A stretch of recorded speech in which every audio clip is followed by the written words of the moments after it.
Rogue Tier, we still winning. Magic Card, oh, we extending. Dark Law, he still contending. Sunrise, your lights in it. Yugi peoples, welcome to my locals OTS match. This is using my Rivalry hero deck. This was, I believe, round 1 against Trayon. He's on tier limits. As you can see, he opens up with the field spell.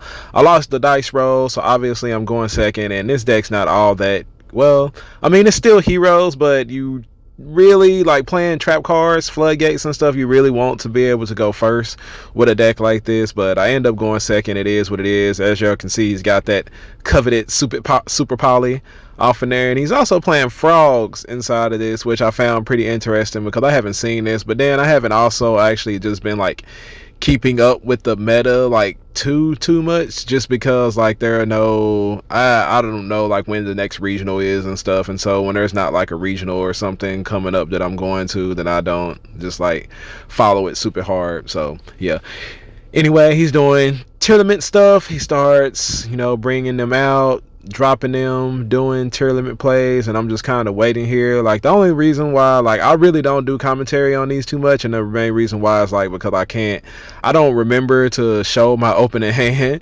so it's hard to kind of explain my thought process when I'm going through it. But with this deck, I'm only technically playing one hand trap, and that's infinite impermanence, which is not all that great against this deck because like most of them activate in the hand and in the graveyard, so they're not doing too much. So y'all see here, he starts doing frog stuff. He brings out the little sprite elf, and he's also going to, you know, on top of his little tier limit monster that he has over there, he's gonna have the what's his name, the frog guy who can steal stuff. But I'm glad to see that he milled 2 super polys, and that his mill for 5 that one turn that actually ended up like pretty much doing kind of like nothing because he didn't hit anything with it. But it's crazy that, you know, the frogs actually work pretty decently off in here. So he starts doing that stuff. I said he brings out the totally awesome, and I believe that I have, nah, maybe this is not the match. Oh, no. In my opening hand, I have the drip. So, yeah, the only bad thing about it is, like, I'm not running. I didn't have room for Trinity in my extra deck. Otherwise, I would have just, like, straight up clapped them after that. So, yeah, we're going to activate a hero lives here. No response from my opponent. We're going to chain the drip. Send the increase that I drew, the one of course. He's always racing to my hand. Then he's going to activate the 1 tier element from hand. He ends up hitting a trap card, which I don't know if like having the frog stuff off in there kind of hurt this deck, because maybe it seemed like last time when I played him he milled more tiers and stuff. So yeah, he ends up using the totally awesome effect. I think he was just trying to get it into the graveyard so that he could bring it back with the Splite Elf. But when he goes to target and bring it back, I go ahead and there's the Vion effect. I'm gonna go ahead and add poly, and then start trying to do other hero plays. Like right now, like I got the mass change, so I'm trying to get Dark Law out on the board and to ab zero him. So as y'all see, go ahead and use that effect to go search for the Liquid Soldier, our little graceful charity that I'm gonna go ahead and make Sunrise, get the Miracle Fusion, and draw 2, discard 1. I also drew super poly, so I'm like, man, this is hella nice, but the way my hand is, I don't really have the room for it. So we're gonna ab zero right there. We're going to bring out the Dark Law and then link those all for Wonder Driver, and ab zero's effect will happen, and with Dark Law on the board they all get banished, and this is 81k, so it's enough to finish him off and OTK him. Like, we have to get a calculator and stuff just to make sure. But yeah, we end up OTKing him because of the drip. Like this format, like with Super Poly being so good, I really rather run that than to run hand traps, you know. Just go ahead, and the only thing about it is like a lot of my matches like take a whole lot longer because I don't have an interruption to stop my opponent from going full combo. Like, I am running imperm just in case. And I guess like another reason for the going second cards in this is because a lot of people are running triple T, and I don't want to trigger that. So, you know, I'm running drip, I'm running super poly, and I'm running imperm. And you know, the heroes, it's like if you draw a pretty decent hand, you know, you can break a board, and you know, you can still OTK your opponent, which you saw there. I just drew the one board breaking droplet, and I was able to nuke my opponent's whole board and banish his whole board at the same time. That way they wouldn't get their graveyard effects.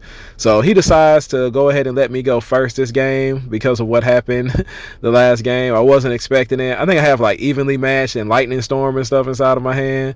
So all I can do is go a hero lives here. I'm gonna add the mass change off a shadow miss effect, and that was pretty much my only play. Like, I just opened up a bunch of going second cards. So I really didn't expect him to allow me to go second because of this right here. So yeah, I actually like should have chained mass change to him adding right there. Like, it's gonna end up sucking, but it's only because of unfortunate circumstances where he ends up setting a monster, and I'm gonna go ahead and chain.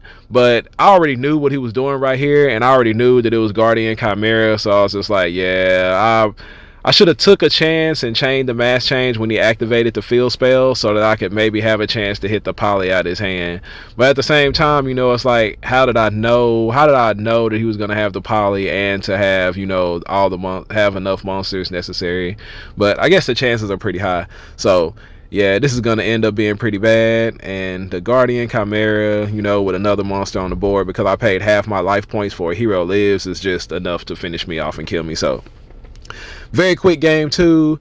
Should have changed the mass change. Took a chance to maybe hit one of the monsters out of his hand so that he wouldn't have had 3 for the Guardian Chimera, or to maybe hit the polymerization itself. So yeah, it is what it is. As y'all can see, I do the smoke screen side in. But I think like the only thing I really sided in versus sided out, I think I took out the forbidden droplets and I sided in the D barriers. And did I side in anything else? I think I was like pretty much the only thing I really needed to side in were the D barriers and, you know, take the droplets out. Like, droplet is good, but, you know, I know that I'm going first this match because since I lost last round. So do a little bit of power shuffling. Don't laugh at my playmat. I know it's not a hero playmat, but, you know, that was the playmat that I had available at this time. Well, it's not even my playmat, actually. But yeah, we're gonna go first. Start off with Fusion Destiny, send a Mally, send a Nair. So basically, you know, this is like one of the most powerful starters in all of, you know, heroes. We're gonna banish the Mally. Unfortunately, I didn't draw another monster to go with my Fusion Destiny, so I have to go ahead and use my Denier effect. We're gonna use those, tribute that off. We're gonna go ahead and get the Dark Angel. So yeah, the Fusion Destiny Dark Angel combo. And right there, we're going to activate DP effect, pop himself, pop that, do the Dark Angel, just because I know he's running stuff like Super Poly. We see the field spell, we saw the all that stuff off inside of there. So DPE, come back. He's got Dark Angel on the board. As you can see in his hand, it looks like he's got like 3 spell cards off of there maybe. And he's going to go ahead and activate one of the termites from hand. He ends up hitting one of them on the board. You also see he has Lava Golem, which is kind of crazy. I'm glad I didn't end up putting multiple monsters out on the board. But yeah, so we're going to go ahead and call by the grave. That way he can't activate that termites thing. He's going to go ahead and link summon here to bring out the Dark. And Dark is now out on the board. And you know, I was wondering if I should have popped. The thing that sucked about this is like you can't really pop the termite cards because they have the graveyard effect and stuff. So, you know, that was kind of weak. But, you know, he's got the Super Poly after using Dark to steal my Mally. And then he's going to go ahead and Mothman here. I grab a dice and he go ahead and hit the Mothman, so he'll get the draw. So he's got Draco Stapelia, he's got Dark that he already used, and he's got the Mothman out on the board. And, you know, he Super Poly my DPE, which kind of sucked. But my face down card is Super Poly, so I'm just kind of waiting as he goes into the battle phase here. Then I'm going to go ahead and drop my Super Poly on him. You know, one good Super Poly deserves another. We're going to discard the Triple Tactics Talents, which I really did not like. Like, I feel like I kept drawing multiple copies of it, and it just was not doing anything at all. Like, I kept drawing them and they just were not helping. So after I Super Poly his board, make my own Draco Stapelia, He passed his turn. We draw Shadow Mist for turn. We got the Mally Boy Engrave. We banish those. I mean, not banish those, but we'll summon those out to the board and then use them to... I was trying to decide if I should make Dark to Dark Charmer, but I end up just making Cross Crusader and use the Shadow Mist effect to add the Honest Neos to my hand. And then with Cross Crusader, I brought back my DPE, and I believe I had like 5 heroes in the graveyard, so I reduced the Mothman's attack down to like 800, I believe. And with the 2700 from Draco's Tapelia, the 1600 from Cross Crusader, and then the 5000, you know, with the Honest Neos and the DPE, it was about 8500 damage. So yeah, we OTK'd him right there. It quite a bit with heroes. You always have to recognize when you can go for lethal and just win the games just like outright, and that's what happened right there. So I appreciate everybody for staying a while to listen, and I'll catch y'all on the next video. Stay a while.